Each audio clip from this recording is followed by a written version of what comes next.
ونعوذ بالله من شرور أنفسنا ومن سيئات أعمالنا. من يهده الله فلا مضل له ومن يضلل فلا هادي له، وأشهد أن لا إله إلا الله وحده لا شريك له، وأشهد أن محمدا عبده ورسوله صلى الله عليه وعلى آله وأصحابه والتابعين وتابع التابعين ومن تبعهم بإحسان إلى يوم الدين. يا أيها الذين آمنوا اتقوا الله حق تقاته ولا تموتن إلا وأنتم مسلمون. يا أيها الناس اتقوا ربكم الذي خلقكم من نفس واحدة وخلق منها زوجها وبث منهما رجالا كثيرا ونساء، واتقوا الله الذي تساءلون به والأرحام إن الله كان عليكم رقيبا. يا أيها الذين آمنوا اتقوا الله وقولوا قولا سديدا يصلح لكم أعمالكم ويغفر لكم ذنوبكم، ومن يطع الله ورسوله فقد فاز فوزا عظيما. أما بعد، فإن خير الحديث كتاب الله، وخير الهدي هدي محمد صلى الله عليه وعلى آله وسلم، وشر الأمور محدثاتها، فإن كل محدثة بدعة، وكل بدعة ضلالة، وكل ضلالة في النار. Ikhwani fid din, a'azzakumullah. Kaum muslimin yang saya hormati, dan juga kaum muslimat yang saya hormati.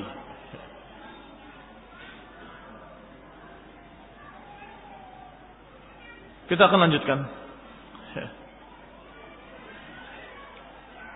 dengan apa yang dibawa oleh Rasulullah SAW, yang juga harus diterima oleh seluruh kaum muslimin yang mengakui bahwa beliau adalah Rasul utusan Allah Subhanahu wa taala, yaitu ucapan-ucapan beliau, sunnah-sunnah beliau dalam bentuk ucapan ataupun contoh teladan ataupun takrir yang diriwayatkan dengan riwayat yang sahih dari Rasulullah SAW, yang diriwayatkan dengan sanad dari rawi-rawi yang thiqah, terpercaya, hafidh an mislihi, dari yang sejenisnya, muttasil sanad, dengan bersambung sanadnya, ghairu mu'allalin wa syadz, dengan tidak cacat dan tidak bertentangan dengan yang lebih sahih, maka riwayat itu harus diterima. Tidak ada alasan untuk menolak riwayat yang telah sahih, riwayat-riwayat dari Rasulullah sallallahu alaihi wa ala alihi wasallam. Karena walaupun itu ucapan merupakan ucapan pribadi Rasulullah SAW, tapi beliau Rasul, utusan Allah yang tidak mungkin akan berani memutuskan satu keputusan dari hawa nafsunya. Tidak mungkin beliau alaihi salatu wassalam berani mengatakan dengan perintah dan larangan atau keputusan-keputusan yang merupakan keputusan hawa nafsu yang tidak dari Allah. Tidak mungkin. Allah Subhanahu wa taala ketika mengancam dalam Al-Quran, walau taqawwala alaina ba'd al-aqawil la akhadna minhu bil yamin thumma laqata'na minhu al-watin. Kata Allah, kalau dia berdusta atas namaku, walau taqawwala alaina ba'd al-aqawil, kalau berdusta atas namaku dengan beberapa kedustaan-kedustaan, la akhadna minhu bil yamin, sungguh aku akan tarik, aku akan pegang dengan tangan kananku, kata Allah, thumma laqata'na minhu al-watin, kemudian aku putus urat lehernya.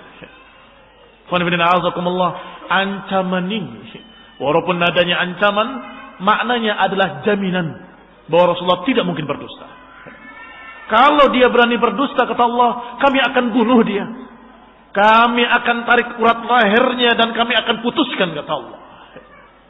Maka ini dalil bahwa Rasulullah SAW tidak berdusta, karena Allah membiarkannya terus menyelesaikan risalahnya sampai pada kalimat al-yawma akmaltu lakum dinakum.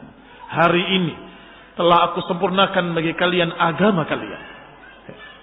Dan juga telah kami sempurnakan nikmatku atas kalian, kata Allah.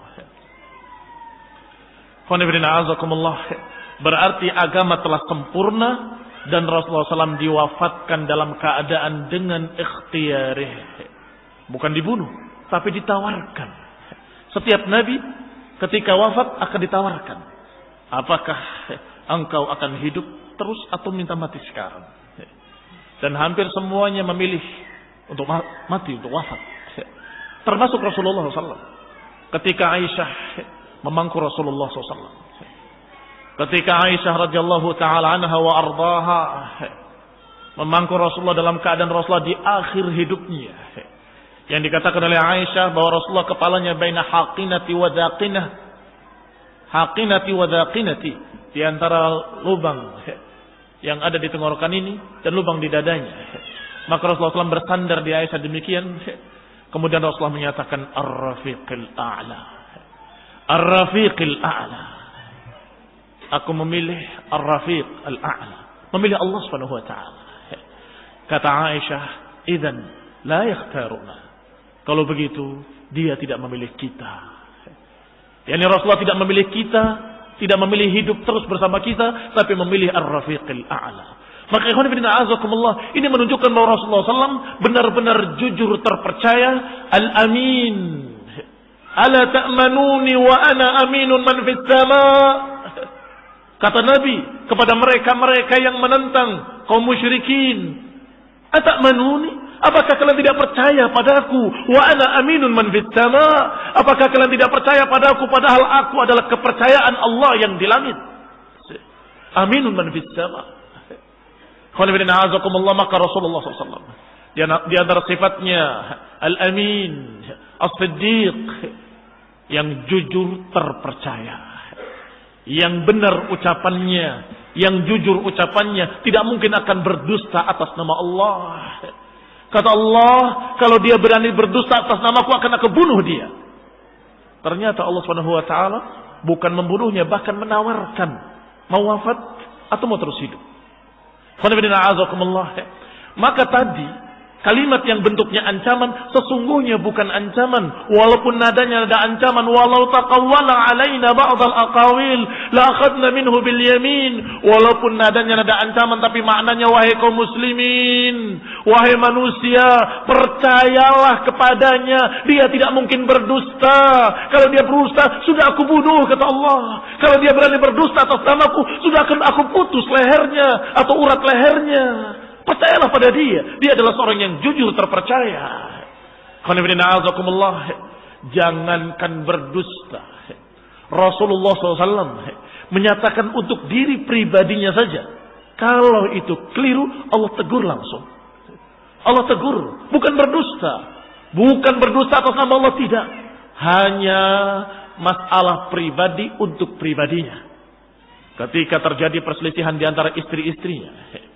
Dan kemudian beberapa istri berkata, gini saja, kita akan katakan kepadanya kalau datang ke tempat kita, bahwasanya mulutmu bau maghafir, bau madu yang baunya kurang bagus dan madunya rendah. Maksudnya untuk menyindir yang memberi madu. Karena di antara istrinya ada yang memiliki madu yang khas itu tadi. Maka datang ke istri yang satu mengatakan, mulutmu bau apa ya Rasulullah? Sepertinya bau madu yang demikian. Ternyata istri yang lain juga berkata yang sama. Istri yang lain lagi berkata yang sama. Maka Rasulullah berkata, sungguh, kalau begitu mulai hari ini aku tidak akan minum madu lagi. Untuk dirinya pribadi.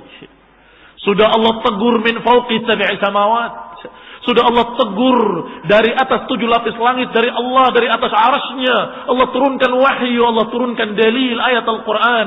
Ya ayyuhan nabi, lima tuharrimu ma ahallallahu lak, tabtaghi mardata azwajik. Wahai Nabi, kenapa engkau haramkan untuk dirimu sendiri sesuatu yang Allah halalkan untukmu, sesuatu yang baik untukmu? Tabtaghi mardata azwajik, hanya karena engkau mencari ridho istri-istrimu. Apa yang dilakukan oleh Rasulullah kedustaan? Bukan kedustaan. Satu perbuatan yang untuk dirinya sendiri, untuk pribadinya. Tetapi kalau itu keliru, Allah tegur. Apalagi dusta. Maka teguran Allah yang menyatakan dengan kalimat, Ya ayuhan Nabi, Lima tuharrimu ma ahalallahu lak tabtaghi mardata azwajik. Ini teguran keras. Kenapa engkau mengharamkan apa yang Allah halalkan bagimu hanya karena mencari keridhaan istri-istrimu? Tetapi ini dalil yang menunjukkan bahwa Rasulullah SAW ma'sum. Bukan dalil yang menjelekkan Rasulullah, bukan sama sekali. Tapi dalil yang menunjukkan bahwa Rasulullah SAW ma'sum, terjaga oleh Allah. Setiap ada kekeliruan ditegur oleh Allah. Maka Rasulullah minum madu kembali. Dan madu tetap minuman yang sunnah, tetap minuman yang dipuji oleh Allah dalam Al-Quran. Fihi shifa'un linnas, padanya ada kesembuhan bagi manusia. Berarti contoh pertama tadi ucapan, walau taqawwala alaina ba'dal aqawil. Contoh kedua perbuatan. Artinya ucapan Rasulullah pasti benar, pasti jujur, pasti dari Allah, dan perbuatannya pasti baik. Dua dalil ini menunjukkan satu pada perbuatan, satu pada ucapan. Sehingga ucapan Rasulullah adalah harus kalian pegang sebagai sunnah. Perbuatan Rasulullah harus kalian pegang sebagai sunnah dari sunnah Rasulullah. Laqad kana lakum fi Rasulillahi uswatun hasanah. Telah ada untuk kalian contoh teladan yang baik pada diri Rasul sallallahu alaihi wa ala alihi wasallam. Allah katakan laqad kana lakum fi Rasulillah, telah ada untuk kalian pada diri Rasulullah sallallahu alaihi wasallam uswah hasanah, contoh teladan yang baik. Maka kalau contoh teladan yang baik pada semuanya, pada ucapannya, pada perbuatannya, dan juga pada takrirnya. Walaupun itu adalah ucapan orang lain, bukan Rasul. Perbuatannya perbuatan orang lain. Tapi kalau Rasulullah mendengarkannya, Rasulullah melihatnya, dan Rasulullah diam, itu berarti sesuatu yang disetujui. Sesuatu yang dibolehkan oleh Rasulullah SAW.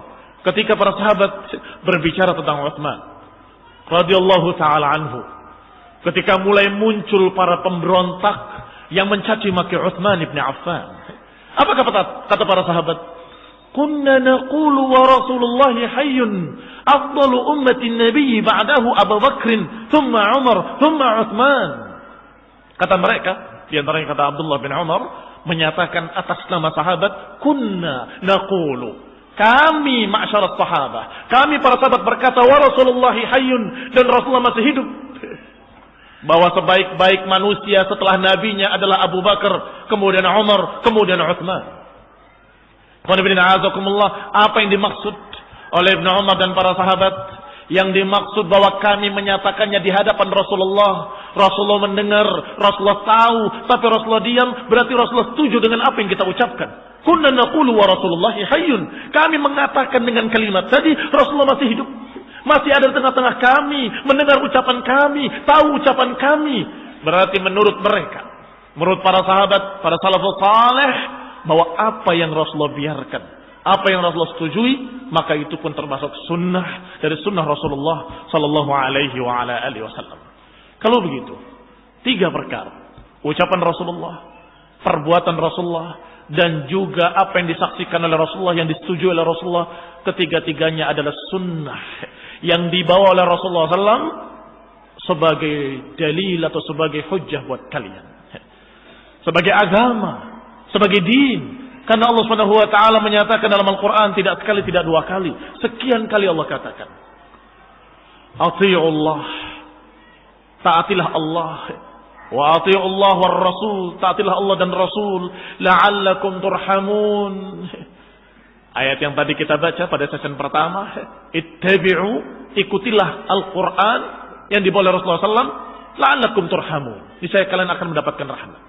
Sedangkan sekarang, ati'ullah war rasul la'allakum turhamun. Taatilah Allah, taatilah Rasul, semoga kalian mendapatkan rahmat dari Allah SWT. Yang dijanjikan sama, yaitu rahmah wal afiyah, rahmat dari Allah Subhanahu wa taala. Khonifuddin a'azakumullah. Dikatakan oleh Allah Subhanahu wa taala, ya ayyuhalladzina amanu ati'ullah wa ati'ur rasul wa ulil amri minkum. Fa in tanaza'tum fi syai'in farudduhu ila Allah war rasul in kuntum tu'minuna billahi wal yawmil akhir dzalika khairun wa ahsanu ta'wila. Kata Allah, wahai orang-orang yang beriman, taatilah Allah, taatilah Rasul dan juga orang-orang yang memegang urusan kalian.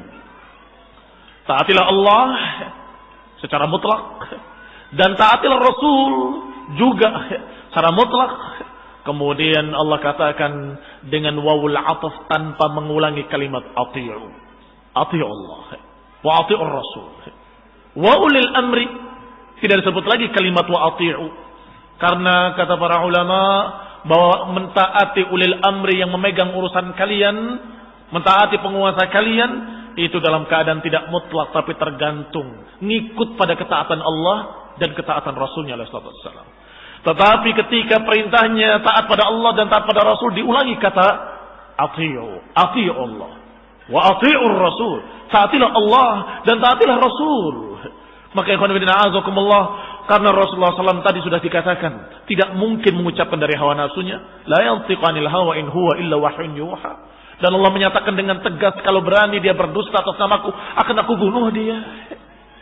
Dan juga takrirnya, amalannya selalu Allah bimbing, selalu Allah tegur kalau salah. Maka apa yang dikerjakan oleh Rasulullah SAW semuanya baik, semuanya sunnah, dan semuanya ajaran Islam. Imam Al-Barbahari rahimahullah menyatakan as-sunnah hiya al-Islam, wal Islam huwa sunnah. Ajaran Rasulullah, sunnah Rasulullah itu adalah Islam itu sendiri. Dan yang namanya Islam adalah ajaran Rasulullah SAW.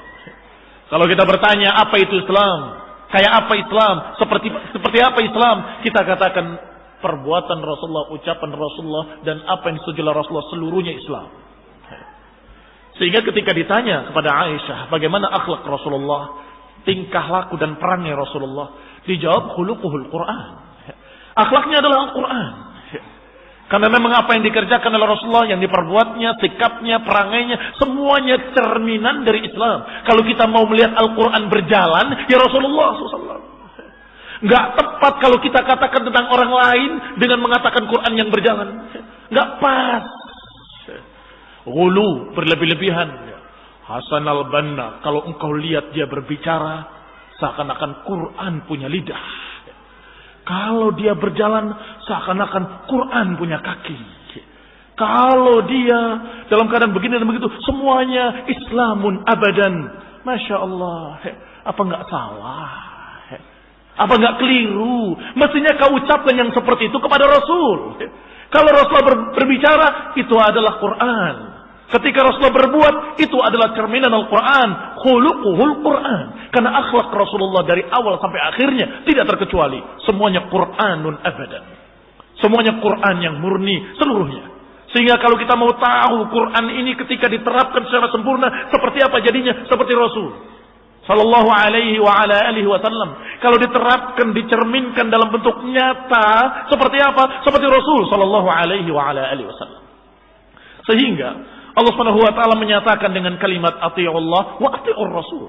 Taatilah Allah dan taati pula Rasulullah sallallahu alaihi wa ala alihi wasallam. Karena memang faman yuti'ir Rasul faqad ata'a Allah. Karena konsekuensinya, siapa yang taat pada Rasul berarti dia taat kepada Allah Subhanahu wa taala. Sebagaimana dalam surat An-Nisa ayat 80. Allah katakan man yuti'ir Rasul faqad ata'a Allah. Barang siapa yang taat kepada Rasul, berarti dia taat kepada Allah Subhanahu wa taala. Wa man tawalla fama arsalnaka 'alaihim hafidha. Sedangkan siapa yang berpaling daripadanya, berpaling dari Rasul, maka tidaklah atasmu, wahai Rasul, tidak kami utus engkau untuk ngurusi mereka. Yani kamu sudah menyampaikan dan mereka tidak mau, selesai. Mereka sendiri yang akan bertanggung jawab di hadapan Allah. Wa ma arsalna 'alaihim hafidha. Kami tidak mengutus engkau untuk menjaga mereka, kata Allah. Wa man yatawalla, orang yang berpaling, maka Rasulullah berlepas diri. Bari'un minhum, berlepas diri dari mereka, tidak bertanggung jawab tentang mereka. Kata Syekh bin Baz, wa kaifa tumkin ta'atuhu ورد ما تنازع فيه الناس إلى كتاب الله وسنة رسوله إذا كانت سنته لا يحتج بها أو كانت كلها غير محفوظة. Kata Syekh rahimahullah, maka bagaimana mungkin akan mentaati Rasul? Bagaimana mungkin bisa merujuk kepada Rasul ketika perselisihan? Kalau ternyata sunnah itu tidak jadi hujjah. Kalau ternyata sunnah itu tidak terpelihara, tidak terjaga sampai hari ini. Bagaimana mungkin akan dijadikan sebagai hujjah? Ketika Allah katakan ati'ur rasul, taatilah rasul, itu ada isyarat. Walaupun tidak tersurat tapi tersirat. Bahwa ucapan Rasulullah, perintah-perintahnya akan terus terjaga. Karena Allah katakan ati'ur rasul, taati rasul. Kalau taati rasul ternyata ucapan rasul tidak terpelihara, taatilah rasul tapi perintah-perintahnya enggak terjaga, yakni hilang, riwayat-riwayatnya terputus. Apakah bisa kita mentaati rasul? Berarti Allah memerintahkan sesuatu yang tidak mungkin, mustahil. Tidak mungkin Allah memerintahkan sesuatu yang tidak mungkin dikerjakan. Kalau Allah katakan ati'ur rasul, taatilah rasul, maknanya ucapan Rasulullah akan terus terpelihara, akan terus terjaga. Ini dalil kata Syekh rahimahullah bahwa sunnah-sunnah Rasulullah akan terjaga terus, akan terpelihara terus, sehingga Allah perintahkan pada kaum muslimin taatilah Rasulullah sallallahu alaihi wa ala alihi wasallam. Berarti ini bantahan kepada mereka kaum orientalis dan juga murid-muridnya dari kalangan muslimin. Muslimin belajarnya ke Oxford. Muslimin belajarnya ke Amerika, belajar Islam. Belajar Islam ke Amerika, nggak salah. Kamu nggak kesasar. Salah mungkin jalannya, keliru kamu. Mau belajar Islam atau mau belajar Kristen? Islam. Kenapa ke sana? Emang pusatnya Islam di mana? Emang para ulama di mana? Mereka diajarkan oleh Allah Subhanahu wa taala untuk haji setiap tahun, tapi mereka nggak kenal di mana letaknya ilmu agama. Datangnya ke sana. Akhirnya diajari oleh mereka. Di antara pelajaran-pelajarannya, kuliah-kuliahnya adalah kuliah pengkaburan hadis. Kuliah meragukan hadis. Hadis itu dicatat pada sekian ratus tahun setelah Rasulullah wafat. Yaitu di zaman Umar bin Abdul Aziz ketika memerintahkan begini-begini. Maka kalau demikian, keotentikan hadis itu perlu diragukan.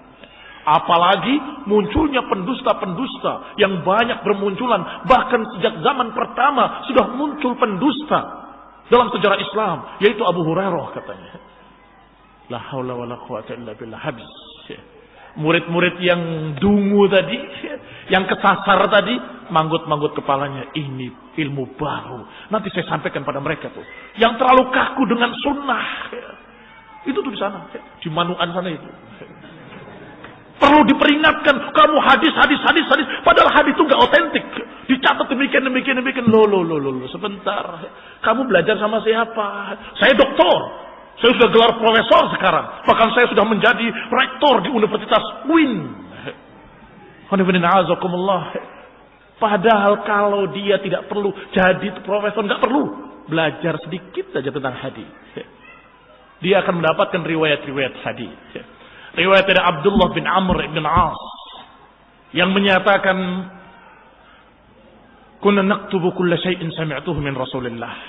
Kami mencatat semua yang keluar dari mulut Rasulullah SAW. Fanahatni Quraisy. Kemudian Quraisy melarangku. Maka aku datang kepada Rasulullah, ya Rasulullah, kuntu aktubu kulla syai'in sami'tuhu min Rasulillah. Aku tulis segala sesuatu dari apa yang dikatakan oleh engkau wahai Rasul. Fanahatni Quraisy.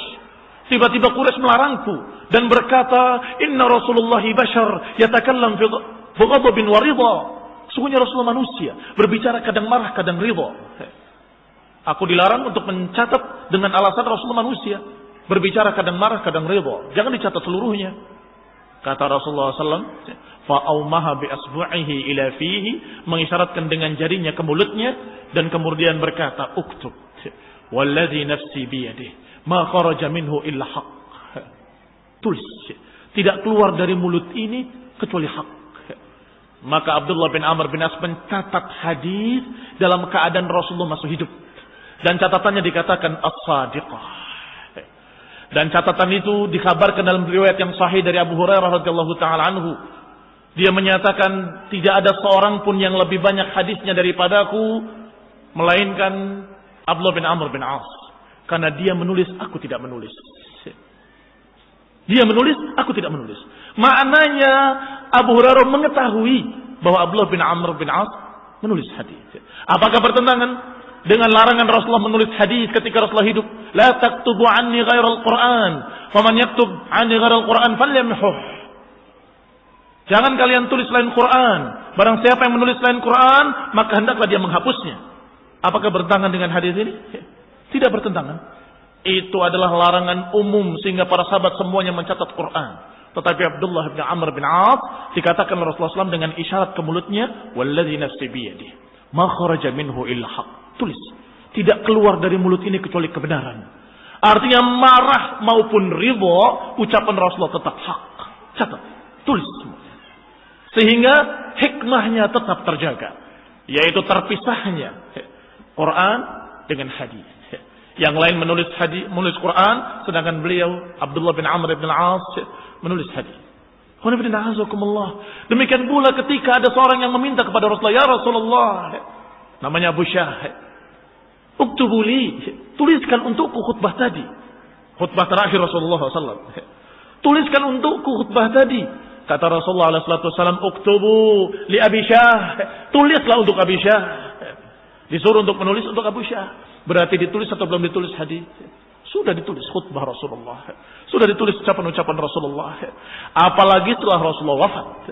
Rasulullah wafat, Abu Hurairah punya catatan. Sekian sahabat punya catatan.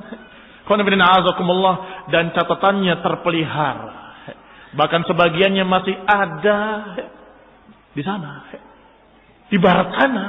Sehingga orientalis tadi tahu sungguhnya. Ini catatan Abu Hurairah ini ada. Kalau ini diketahui muslimin, mereka akan tambah yakin. Bahaya. Harus kita katakan bahwa Abu Hurairah pendusta pertama dalam sejarah Islam. Maka mulai. Dirusak Abu Hurairah karena mereka tahu. Otentiknya riwayat-riwayat tadi karena catatan tadi ditemukan oleh mereka. Maka semestinya. Kalau belajar dari para ulama ahlul hadis. Orang yang mengerti hadis, mengerti riwayat hadis dari para ulama. Ketika Allah Subhanahu wa taala menyatakan atii'ullah wa atii'ur rasul, itu isyarat bahwa ucapan-ucapan Rasulullah sallallahu alaihi wa ala alihi wasallam pasti akan terjaga. Sehingga Allah katakan taati perintah-perintahnya yang nanti aku akan jaga. Itu maknanya. Taati perintah Rasul, ucapan-ucapannya yang nanti aku, Allah Subhanahu wa taala yang akan memeliharanya, akan menjaganya sampai hari kiamat. Ketika Allah Subhanahu wa taala menyatakan dalam Al-Qur'an, "Wa anzalna ilaika dzikra litubayyana lin-nasi ma nuzzila ilaihim wa la'allahum yatafakkarun." Kata Allah, dan kami turunkan kepada kamu dzikra litubayyana lin-nasi ma nuzzila ilaihim. Untuk diterangkan kepada manusia. Agar engkau wahai Rasul menerangkan pada manusia apa yang diturunkan kepada mereka. Wala'allahum yatafakkarun. Dan agar mereka mau menggunakan akal mereka untuk memahaminya. Dikatakan oleh Allah Subhanahu wa taala, "Wa anzalna ilaika dzikra." Kami turunkan dzikra ini, Al-Qur'an ini kepadamu. Litubayyana linnas, agar engkau menjelaskan pada manusia.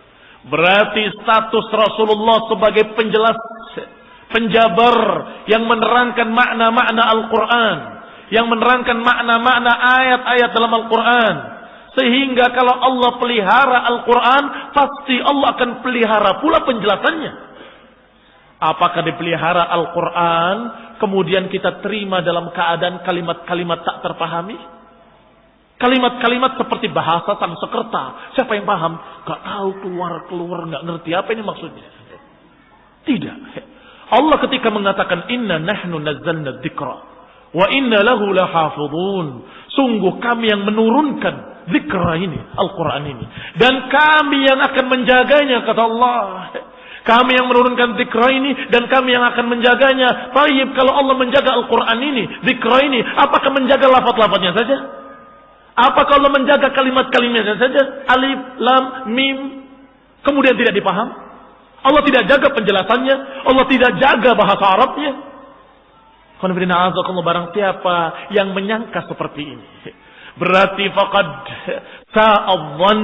Berarti dia telah berburuk sangka kepada Allah Subhanahu wa taala. Buruk sangka kepada Allah. Dikira Allah Subhanahu wa taala tidak alim. Dikira Allah Subhanahu wa taala tidak mengerti kalau memelihara Al-Qur'an harus pula memelihara bahasa Arabnya. Kalau Al-Qur'annya terjaga sampai hari ini, tapi bahasa Arabnya hilang seperti bahasa Ibrani, tidak ada lagi di dunia ini manusia yang berbicara dengan bahasa Ibrani. Terus bagaimana memahaminya? Kalau saja diterima lafaz-lafaznya saja, tapi tidak diterima penjelasannya dari Rasulullah, maka ayat-ayat Al-Quran akan dipahami dengan pemahaman-pemahaman yang batil, akan dipahami dengan salah, akan dipahami dengan keliru. Dan barang siapa yang menyangka dengan prasangka ini, bahwa Allah hanya menjaga lafaznya saja, tidak menjaga maknanya, faqad sa'adhan. Berarti dia berburuk sangka pada Allah. Allah Subhanahu wa taala kalau mengatakan inna lahu lahafizun, kami yang akan menjaganya, maka Allah akan menjaga Quran, menjaga pula bahasa Arabnya untuk memahami Al-Quran, menjaga pula hadis-hadis Rasulullah yang menjelaskan Al-Quran. Karena Al-Quran itu terdiri dari lafaz dan makna. Lafaznya diterima, maknanya pun diterima. Kalau diterima lafaznya tanpa maknanya, terus untuk apa? Untuk jimat, untuk digulung-gulung dalam kertas dipakai di sabuk kalian. Al-Quran ini kata Allah untuk kalian taati. Ittabi'u ma unzila ilaih. Ikutilah apa yang diturunkan kepada kalian. Kalau disuruh diikuti artinya pahami maknanya, kerjakan perintah-perintahnya, jauhi larangan-larangannya, percayailah berita-beritanya. Berarti harus paham. Kalau tidak mengerti maknanya, bagaimana dia akan mengikuti? Bagaimana akan mentaati? Bagaimana akan menghindar larangannya? Bagaimana akan mengimani beritanya kalau tidak paham maknanya? Sehingga Allah Subhanahu wa taala ketika menyatakan innalahu lahafizun, maka Allah akan jaga pula hadis-hadisnya. Allah akan pelihara pula makna-makna dari ayat tersebut. Dalam ayat lain Allah katakan, "Wa ma anzalna 'alaikal kitaba illa litubayyana lahum alladhi ikhtalafu fihi wa hudan wa rahmatan liqaumin yu'minun." Dikatakan oleh Allah Subhanahu wa taala, "Wa ma anzalna 'alaik." Tidaklah kami turunkan untukmu kitab ini illa litubayyin, kecuali untuk engkau menjelaskan pada mereka apa-apa yang mereka perselisihkan. Ayat ini maknanya apa ya? Ini maknanya ke sana, bukan ke sini, bukan ke situ. Enggak, ini maknanya bukan ke sana, bukan ke sini, tapi ke sini. Berdebat mereka, ribut mereka, ikhtalafu, berselisih mereka. Kalau dibiarkan akan terjadi perpecahan di tengah-tengah kaum muslimin. Tapi alhamdulillah, Allah katakan kami turunkan Quran ini kepadamu wahai Rasul, litubayyina lahum, untuk kau jelaskan pada mereka apa yang mereka perselisihkan. Bukan demikian, tapi makna demikian. Ketika para sahabat mendapatkan ayat, alladzina amanu walam yalbisu imanahum bidzulmin ulaika lahumul amnu wa hum muhtadun. Orang-orang yang beriman dan tidak mencampuri imannya dengan kezaliman, maka dia akan mendapatkan dua janji, al-amnu wal ihtida. Al-amnu wa hum muhtadun. Mereka mendapatkan keamanan dan mereka mendapatkan hidayah, petunjuk. Ini yang dibutuhkan oleh seluruh manusia. Hidayah, petunjuk di dunia, dan juga keamanan dari adab Allah. Tetapi syaratnya berat banget. Kata para sahabat, amanu walam yalbisu imanahum bidzulmin. Beriman tapi enggak boleh dicampuri dengan kedoliman. Dan mereka memahaminya, kedoliman itu semua dosa. Siapa di antara kita yang tidak pernah berbuat dosa? Siapa di antara kita yang tidak pernah berbuat salah? Ini susah sekali, berat. Datang kepada Rasulullah, ya Rasulullah, ayyuna lam yudlim nafsah. Ya Rasulullah, siapa di antara kami yang tidak pernah berbuat zalim? Siapa di antara kami yang tidak pernah berbuat dosa? Ini susah sekali, berat sekali syaratnya ya Rasulullah. Kata Rasulullah, laisa kama taqulun. Dalam riwayat lain, laisa kama ta'nun. Tidak seperti apa yang kamu pahami. Tidak seperti yang kalian pahami. Bukan itu maknanya. Yang dimaksud dalam ayat ini kedoliman adalah kesyirikan. Bukankah Allah berfirman, alam tasma' ila qawli 'abdin salih. Tidakkah kalian dengar ucapan hamba yang saleh, Luqman kepada anaknya? Ya bunayya, la tusyrik billah, inna syirka la zulmun 'azim. Wahai anakku, jangan berbuat syirik kepada Allah. Sesungguhnya inna syirka la zulmun 'azim. Sesungguhnya kesyirikan itu adalah kezaliman yang besar. Dzalikumus syirk. Yang dimaksud dalam ayat ini adalah kesyirikan. Artinya orang-orang yang beriman yang tidak mencampuri imannya dengan kesyirikan, mereka akan mendapatkan keamanan dan mereka akan mendapatkan petunjuk. Ini fungsi, tugas dari Rasulullah SAW. Diutusnya Rasulullah untuk itu. Kata Allah, "Wa ma anzalna 'alaikal kitaba illa litubayyana lahum." Sesungguhnya diturunkan kitab ini padamu wahai Rasul adalah agar engkau menjelaskan pada mereka manuzila ilaihim, menjelaskan pada mereka alladzi ikhtalafu fi, menjelaskan pada mereka apa yang mereka perselisihkan, menjelaskan pada mereka apa yang mereka pertikaikan sehingga mereka akan bisa menjadi satu dalam satu pemahaman, yaitu pemahaman Rasulullah sallallahu alaihi wa ala alihi wasallam. Tidak seperti mereka, para pengingkar-pengingkar sunnah yang mereka menyatakan dirinya sebagai Qur'aniyun wa kadzabu wa aimullah. Mereka berdusta demi Allah. Mereka berdusta ketika mereka mengatakan kami golongan Quran. Kadzab. Dusta mereka. Mereka bukan golongan Quran, golongan pengingkar sunnah. Apa kata mereka? Bahwasanya Rasulullah itu adalah utusan. Utusan itu seperti tukang pos membawa surat. Maka kita terima suratnya. Apa urusannya dengan tukang pos? Rasulullah itu mengantarkan surat dari Allah. Suratnya itu adalah Al-Quran. Coba baca dalam kamus. Kamus Mahmud Yunus ada risalah maknanya surat. Nah, surat kan? Berarti kita ambil suratnya. Urusan apa dengan tukang posnya kata mereka. Na'udzubillah. Na'udzubillah. Kufur. Kufur terucap di lisannya. Rasulullah diremehkan. Dianggap seperti tukang pos. Kita terima Qur'annya saja, gak ada urusannya dengan sunnah-sunnah Nabi, dengan riwayat-riwayat, gak ada urusannya. Yang penting Qur'an. Akhirnya mereka ketika menerima Qur'an, memahaminya, beda pendapat. Kata yang satu Qur'ani tadi, yang satu pengingkar sunnah tadi, ini maknanya sana. Yang satu lagi mengatakan, bukan, ini kesini. Enggak, salah. Pendapat ketiga, pendapat keempat, pendapat kelima, ribut sendiri mereka. Itu karena kalian sendiri yang meninggalkan sesuatu yang sangat penting, yaitu tabiin minar Rasul alaihi salatu wassalam. Meninggalkan sesuatu yang sangat penting, yaitu bayan dari Rasulullah sallallahu alaihi wa ala alihi wasallam. Padahal Allah menyatakan wa ma anzalna 'alaikal kitaba illa litubayyana lahum alladzi ikhtalafu fihi. Tidaklah diturunkan kitab ini, Al-Quran ini padamu wahai Rasul, kecuali agar engkau wahai Rasul menjelaskan pada mereka. Maka penjelasan Rasulullah SAW tidak boleh dipisahkan dari Quran.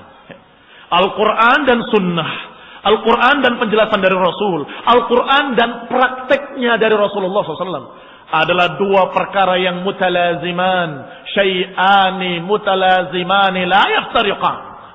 Dua perkara yang terikat erat, tidak akan bisa lepas. Tidak bisa seorang mengambil salah satunya menolak yang lain. Mengambil Quran tanpa sunnah, mengambil sunnah tanpa Quran, tidak bisa. Karena itu dua yang sudah menjadi satu, tidak bisa lepas. Ini lafaz-lafaznya dengan kalimat-kalimatnya. Ini penjelasan-penjelasannya dan contoh prakteknya. Ini rumusnya. Ini teorinya. Pasti murid-murid akan tanya, Pak Ustadz, contohnya bagaimana? Pak Guru, contohnya bagaimana? Mesti itu. Kan rumusnya sudah saya beri. Sama dengan MC kuadrat. Ya tapi contohnya bagaimana? Itu mesti. Karena tidak akan jadi jelas kecuali dengan dicontohkan. Teori saja tanpa penjelasan susah. Tetapi Allah Subhanahu wa taala yang Maha tahu. Ketika menurunkan hukum-hukum teori-teori dalam Quran, penjelasan-penjelasan dalam Quran, kalimat-kalimat dalam Quran, Allah mengutus Rasulullah. Mengutus Rasulnya, kata Allah, kau jelaskan pada mereka. Tubayyin linnasi ma nuzila ilaihim. Atau tubayyin lahum alladhi ikhtalafu fi. Jelaskan pada mereka apa yang diturunkan padamu. Jelaskan pada mereka apa yang mereka perselisihkan. Jelaskan wahai Rasul. Maka Allah mengutus Rasulnya alaihi salatu wassalam untuk menjelaskan ayat demi ayat. Sehingga ayat itu turun tidak sekaligus 30 juz. Turun sedikit demi sedikit. Turun bertahap.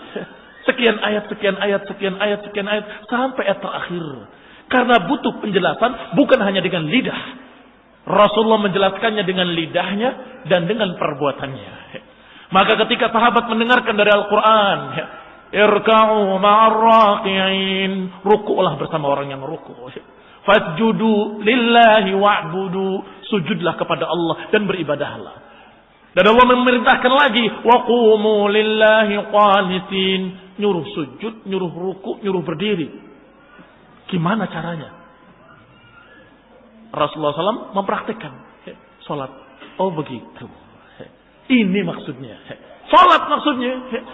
Berdiri dengan tangan kanan, tangan atas kirinya, di atas dada, bertakbir dengan takbiratul ihram, kemudian ruku, kemudian sujud dengan bacaan-bacaan zikirnya. Akhirnya dengan kita mengikuti Rasulullah ketika mengajarkan salat, kita mentaati perintah-perintah Allah tadi dengan tepat.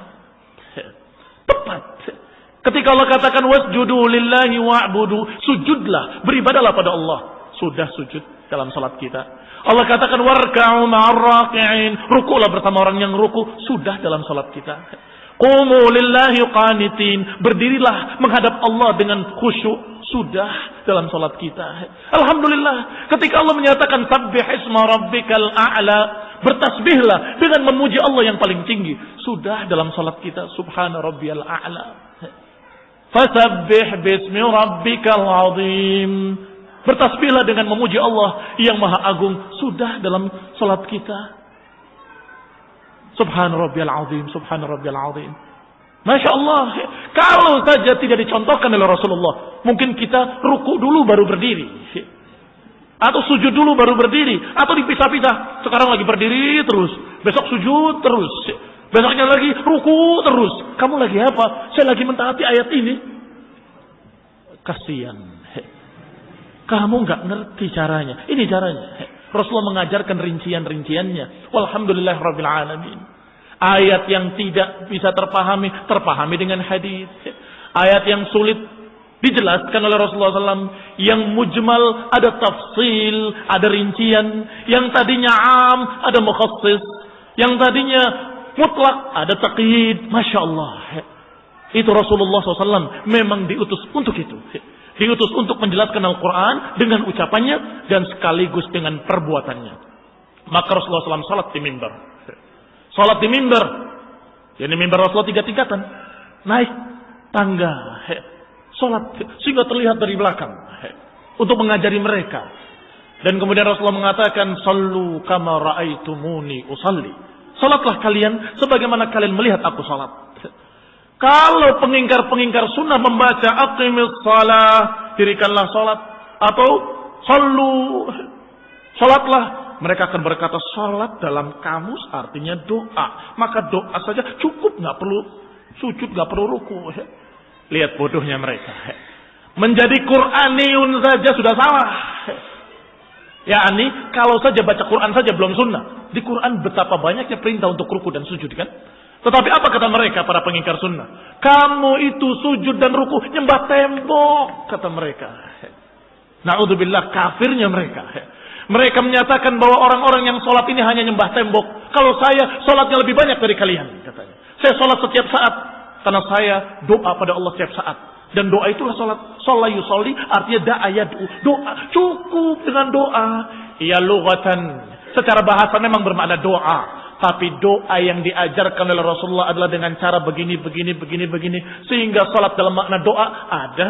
Ihdinas siratal mustaqim doa. Rabbighfirli warhamni wajburni warfa'ni wahdini wa'afini warzuqni. Doa. Doa semuanya.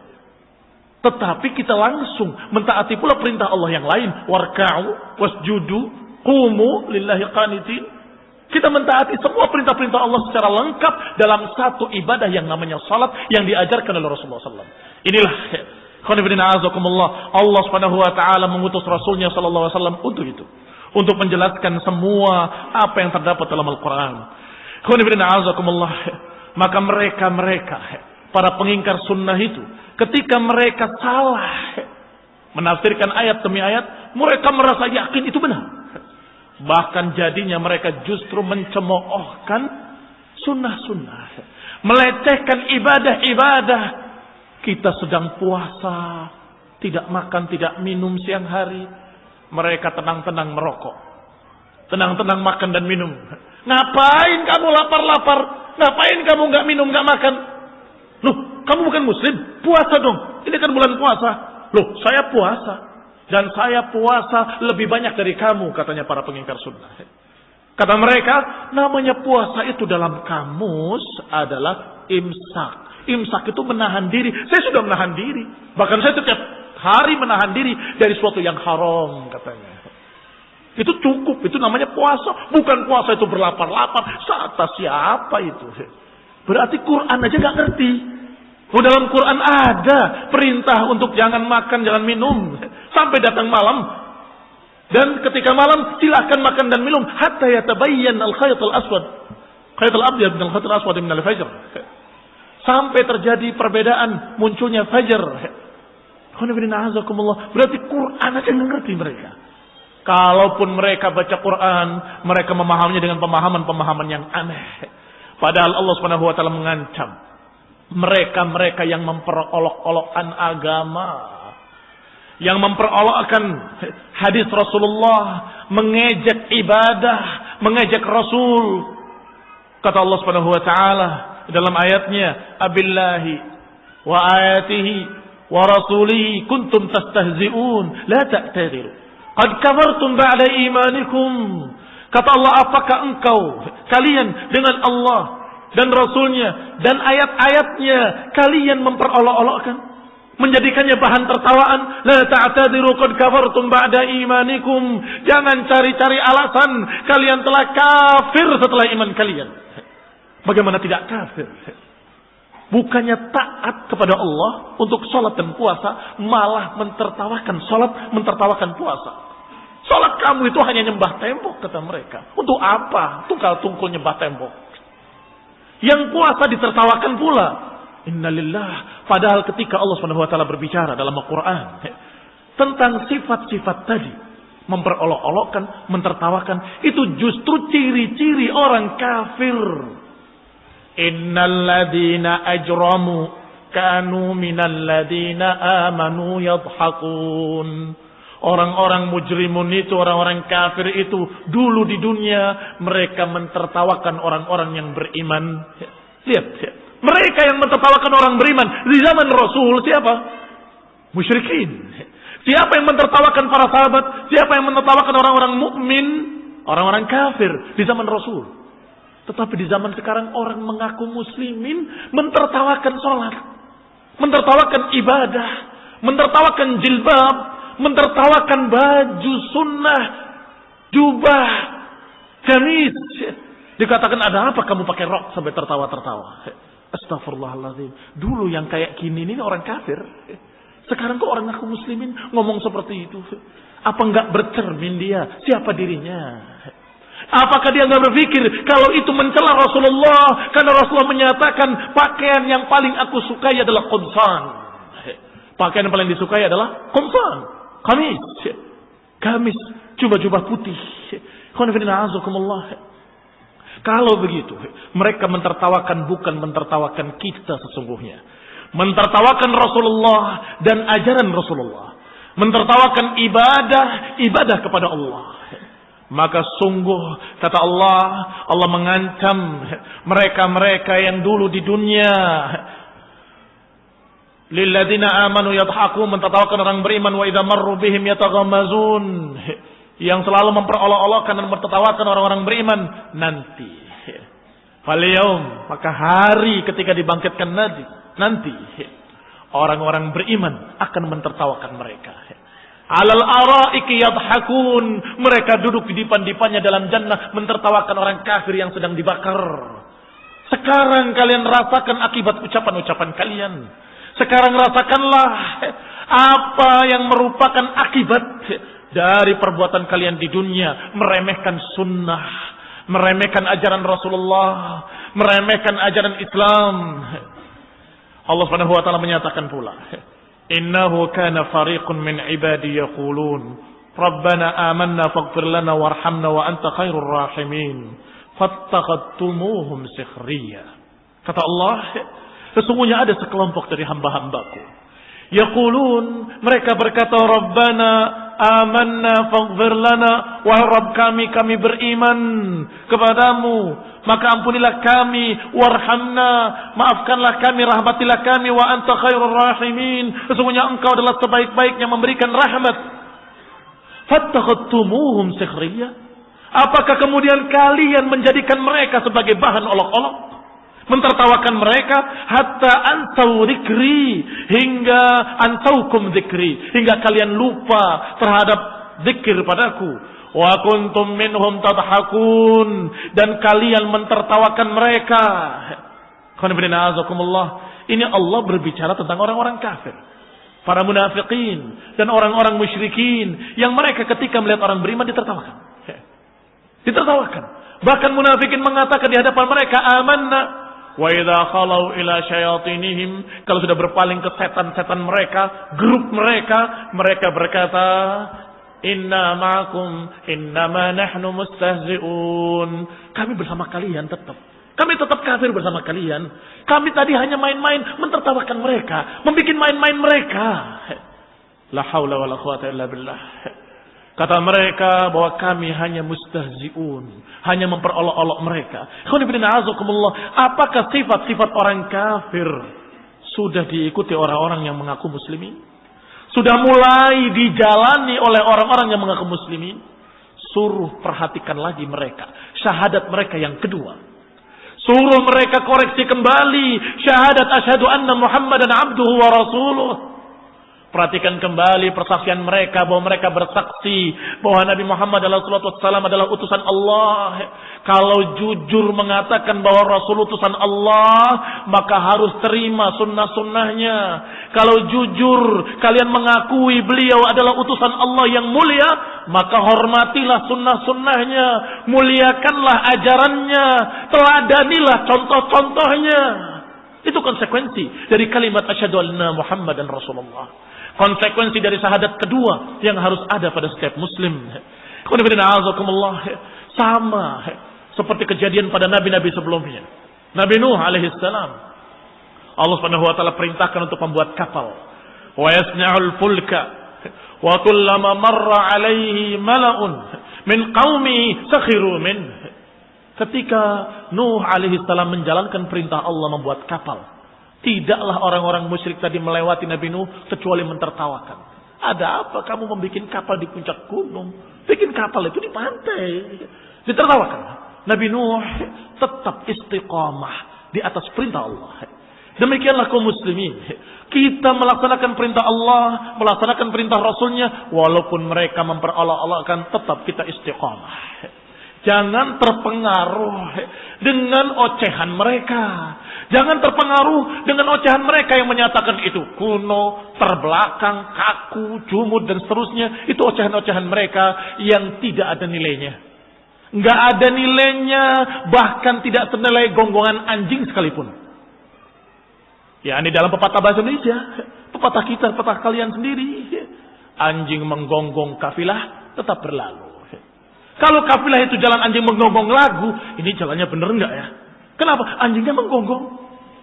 Apa urusanmu? Jalan, itu anjing biarkan menggonggong, kafilah tetap berlalu. Thayyib, kalau kita menjalankan sunnah demi sunnah, menghidupkan sunnah demi sunnah, beribadah dengan sunnah, salat dengan cara sunnah, beribadah, berpuasa dengan cara sunnah, kemudian mereka mengucapkan ucapan-ucapan jelek, memperolok-olok, mentertawakan, apa kita berhenti? Jangan-jangan salah. Kalau sudah kita lihat ini hadis sahih Bukhari dan Muslim, pegang kuat-kuat. Addu 'alaiha bin nawajiz, gigit dengan geraham kalian kuat-kuat. Ini perintah Nabi. Alaikum bi sunnati wa sunnatul khulafa'ir rasyidin al-mahdiyyin. Tamassaku biha wa 'addu 'alaiha bin nawajiz. Peganglah kuat-kuat dan gigit dengan geraham kalian. Jangan sampai lepas. Mau bilang apa mereka terserah. Insyaallah akan jadi pahala buat kalian. Kamu diejek dapat pahala. Mereka menjuluki dengan julukan jelek, dapat pahala lagi. Masya Allah. Ketika terakhir yaumul hisab di padang mahsyar, ada amalan-amalan pahala-pahala yang kamu nggak merasa mengerjakan. Sebagaimana riwayat dari Aisyah radhiyallahu taala anha. Ketika Aisyah diceritakan, banyak manusia sekarang ini mencerca Abu Bakar dan Umar. Gimana ini sikap kita? Mereka ini begini. Apa kata Aisyah? Biarkan. Sesungguhnya Allah Subhanahu wa taala menghendaki Abu Bakar dan Umar putus amalannya, tapi Allah menghendaki untuk tidak putus pahalanya. Setiap orang mencerca Abu Bakar dan Umar dari kalangan Syiah dan pengikutnya, Abu Bakar dan Umar terus mendapatkan pahalanya. Sehingga kalau dicercanya karena menegakkan sunnah, kalau diolok-oloknya karena kita menghidupkan ibadah kepada Allah dengan cara sunnah, maka sungguh itu akan menambah pahala buat kalian. Dan jadikanlah itu sebagai ujian yang paling ringan buat kalian. Kenapa dikatakan ujian paling ringan? Ujian paling ringan. Hidung kalian gak hilang, alhamdulillah. Kalian tidak dilukai, alhamdulillah. Kalian tidak disiksa seperti Bilal ibn Abi Rabah. Kalian tidak disiksa seperti keluarga Ammar ibn Yasir. Kalian tidak dibikin oleh mereka dengan panas, dengan api seperti Khabbab ibn al-Arat. Alhamdulillah. Tidak diikat kakinya ke satu kuda dan kaki yang lain ke kuda yang lain. Kemudian kuda itu dipacu kedua-duanya sehingga badannya terbelah dua. Itu bapaknya Yasir, bapaknya Ammar. Dan istrinya ditusuk dengan besi yang panas menganga. Dari kemaluannya sampai tembus ke mulutnya. Sampai matinya. Tidak mundur dari agama. Demikian pula mereka Khabbab bin al-Arat yang didekatkan api kepadanya sampai melepuh badan-badannya, diikat kepalanya ketika di Ka'bah melihat Rasulullah, ya Rasulullah, ala tad'uli, ya Rasulullah, apakah engkau tidak berdoa untukku, tidak meminta pada Allah untuk aku, keselamatan aku? Apa kata Rasulullah sallallahu alaihi wasallam? Membacakan ayat Allah Subhanahu wa taala yang turun dibacakan kepadanya, kepada Khabbab ibn al-Arat. Am hasibtum an tadkhulul jannah walamma ya'tikum mathalul ladzina khalu min qablikum massatuhumul ba'sa wad-dharra'u wa zulzilu hatta yaqula ar-rasul wal ladzina amanu ma'ah mata nasrullah. Apakah kalian mengira bahwa kalian akan masuk surga padahal belum datang pada kalian ujian seperti yang pernah datang pada orang-orang terdahulu? Massatuhumul ba'sa, mereka ditimpa kejelekan-kejelekan, wad-dharra, kerugian-kerugian, wa zulzilu, mereka digoncangkan dengan ketakutan, goncangan-goncangan. Sampai-sampai Rasul dan yang bersamanya mengatakan, mata nasrullah, kapan ini datangnya pertolongan Allah? Mereka beriman, Rasulnya beriman bahwa pertolongan Allah pasti datang. Tetapi karena siksaannya sangat berat, karena ujiannya sangat berat, maka mereka berkata, mata, kapan datangnya? Kapan datangnya? Pengen cepat datang pertolongan Allah. Karena beratnya ujian. Belum datang kepada kalian. Ini diucapkan kepada Khabbab ibn al-Arat yang dalam keadaan melepuh kulitnya, dalam keadaan diikat kepalanya, dalam keadaan sakit, dalam keadaan berdarah-darah. Sedangkan kalian, am hasibtum an tadkhulul jannah? Apakah kalian mengira kalian masuk surga padahal belum mendapatkan ujian-ujian berat seperti mereka? Dikatakan kepada Khabbab ibn al-Arat bahwa orang sebelum kalian ada yang digergaji dengan gergaji besi min mafraqir ra'si, dari belahan rambutnya sampai terbelah dua. Dan ada di antara mereka yang diparut dengan parut dari besi sehingga terkelupas dagingnya dari tulangnya, dan tidak mengeluarkan mereka dari Islam, tidak menyebabkan mereka meninggalkan ajaran agama mereka, agama Allah Subhanahu wa taala. Sedangkan ujian kita baru dikatakan kebanjirannya, baru seperti itu toh, ringan sekali, belum apa-apa. Ujiannya hanya menyatakan apa itu ninja dan seterusnya, ringan sekali. Apa sakitnya sebelah mana? Di hati. Kenapa harus sakit dengan ucapan seperti itu? Mereka mencerca Allah, Allah yang akan membalasnya. Mereka mencerca sunnah, maka Allah yang akan membalasnya. Bukan kamu yang dicerca. Kamu menjalankan ibadah kepada Allah Subhanahu wa taala. Maka apa-apa yang diucapkan oleh mereka dalam cercaan-cercaannya terhadap sunnah, itu adalah sesuatu yang sesungguhnya mesti akan dihadapi oleh setiap muslim, berbentuk ujian demi ujian. Kadang lebih berat. Kadang mulai lebih keras, sampai diancam oleh gurunya, diancam oleh bosnya, diancam oleh bapak dan ibunya, diusir dari rumahnya. Kadang lebih daripada itu. Kadang dibakar jilbabnya, kadang begini, kadang begitu.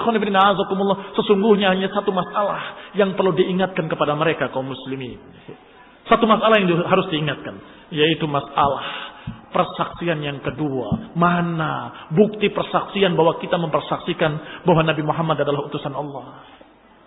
Yang semestinya konsekuensinya kita menerima ajaran sunnah dari sunnah Rasulullah Sallallahu Alaihi Wasallam.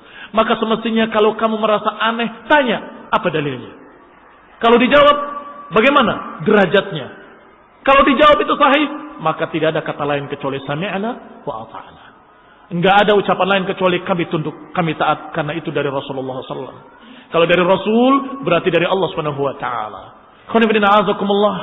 Diriwayatkan oleh Imam Hakim dan juga Abu Dawud dan lain-lainnya, bahwasanya Rasulullah SAW menyatakan nanti akan muncul orang-orang yang pengingkar sunnah. Yaitu ketika kata Rasulullah ada seorang yang duduk bersandar dengan dipan-dipannya. Ya'tihi haditsun min hadithi, datang hadis-hadisku kata Rasulullah, yushiku min ummati, sebentar lagi akan muncul dari umatku. Ini dari orang yang mengaku muslimin. Duduk dia dalam keadaan kenyang, syab'anan, muttaki'an ala arikatih, bersandar di dipan-dipannya, bersandar di singgasananya. Ketika datang hadis min hadithi, datang hadis dari hadisku kata Nabi, orang itu berkata, bainana wa bainakum kitab Allah, ma wajadna fihi min halalin istahlalnahu, wa ma wajadna fihi min haramin haramnahu. Kata orang tadi, cukup bagi kita Al-Quran. Apa yang ada dalamnya haram kita haramkan, apa yang ada dalamnya halal kita halalkan, cukup, enggak mau yang lain. Maka Rasulullah menyatakan, ala innama harrama Rasulullah misla ma harrama Allah. Sungguh apa yang diharamkan oleh Rasulullah seperti apa yang diharamkan oleh Allah. Sama hukumnya. Kalau Allah melarang, haram. Kalau Rasulullah melarang, haram. Kalau Allah perintahkan, wajib. Kalau Rasulullah perintahkan, wajib. Kecuali kalau ada dalil yang menurunkannya dari wajib kepada anjuran. Tapi hukum asalnya tetap wajib. Apakah itu perintah Allah ataupun perintah Rasulullah. Apa dalilnya? Dalilnya tadi, ati'ullah wa ati'ur Rasul. Taatilah Allah, taatilah Rasul. Dalilnya tadi bahwa Rasulullah SAW mengucapkan itu dari Allah. Berarti apa yang diperintahkannya perintah Allah. Kenapa dibedakan? Ini kan perintah Allah jadi wajib. Kalau perintah Rasul bukan wajib, cuma anjuran saja. Loh, kok aneh? Bukankah Allah mengatakan atiur Rasul, taati Rasul? Kalau kamu tidak taati Rasul, berarti kamu tidak mentaati Allah. Yang mengatakan atiur Rasul. Kalau tidak mentaati Allah, apa maknanya kalau bukan haram? Tidak mentaati Allah adalah dosa. Maka ikhwan fillah azakumullah, hukum asal dari perintah Allah dan Rasulnya adalah wajib, hukum asalnya. Kecuali kalau ada dalil lain yang menurunkannya dari wajib kepada anjuran. Kerjakan salat sebelum maghrib, sallu qabla maghrib, sallu qabla maghrib. Salatlah sebelum maghrib, salatlah sebelum maghrib. Liman sya'a, bagi siapa yang suka. Tadinya perintah, azm, tiba-tiba ada kalimat kalau mau, siapa yang suka. Maka kalimat-kalimat yang seperti itu, man ahabba atau man sya'a, itu adalah menunjukkan kalau derajatnya dari yang wajib turun kepada anjuran. Allahu ta'ala a'lam. Subhanakum bihamdika asyhadu an la ilaha illa anta astaghfiruka wa atubu ilaik.